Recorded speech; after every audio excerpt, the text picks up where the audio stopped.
Jhalod doctor association દ્વારા કલકત્તામાં બનેલ દુઃખદ ઘટના અંગે વિરોધ દર્શાવવામાં આવ્યો। મોટા પ્રમાણમાં નગરના ડોક્ટર, મેડિકલ સ્ટોર્સ અને લેબોરેટરી સંચાલકો જોડાયા।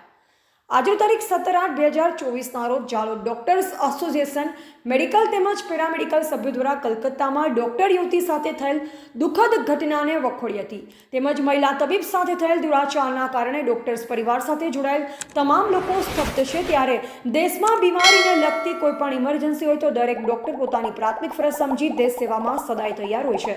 મહિલા તબીબ સાથે અમાનવીય કૃત્ય કરવામાં આવેલ છે, જેને લઈ ડોક્ટર સેવા સાથે સંકળાયેલ તમામ લોકો પોતાને અસુરક્ષિત સમજી રહેલ છે। જે તબીબ ગમે તેવી વિકટ પરિસ્થિતિમાં પોતાનું વિચાર્યા વગર પહેલા દર્દીઓનું વિચારે છે, તેવામાં આજે ડોક્ટર સુરક્ષિત ન હોય તો શું કરવું? આ હિંસાના કૃત્યને લઈ તમામ તબીબોની સલામતી અને સુરક્ષા માટે સરકાર ગંભીર પગલાં લે તેમજ આ ગંભીર દુઃખદાયી ઘટનાને લઈ તમામ ડોક્ટર્સ, ફાર્માસિસ્ટ, પેરામેડિકલ સાથે જોડાયેલ તમામ લોકો ભારત દેશના તમામ તબીબો એક સાથે મળી પ્રદર્શન કરી રહેલ છે તેમજ આ પ્રદર્શન કરવાનો મુખ્ય આશય હવે કોઈ બીજી આવી દુઃખદાયી ઘટના બીજા કોઈ સાથે ન સર્જાય અને દરેક ડોક્ટરની સલામતી સુરક્ષા વ્યવસ્થા જળવાઈને સરકાર આ બાબત ગંભીર રીતે લઈ આવા અમાનવીય કૃત્ય કરનાર લોકો પર કાયદેસરની કાર્યવાહી કરે અને કડકમાં કડક સજા આપે તેવી માંગ કરવામાં આવેલ છે।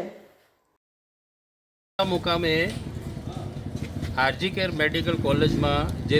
ઇન્ટર્ન તબીબનું બળાત્કાર અને મર્ડર થયેલું હતું એના વિરોધમાં દેશવ્યાપી હડતાલમાં જાલોદ ડૉક્ટર એસોસિએશન પણ જોડાયું છે અને એના ન્યાય માટે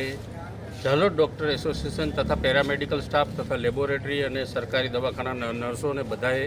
આ રેલીમાં જોડાયા છે અને મામલતદારશ્રીને આવેદન આપેલું છે અને એવી આશા રાખીએ કે અમને ન્યાય મળે, અમારું સંરક્ષણ થાય અને આપણી જે લેડી ડૉક્ટર્સ છે એમની સુરક્ષાનું હંમેશા માટે ધ્યાન રખાય, આટલી અપેક્ષા અમે રાખીએ છીએ।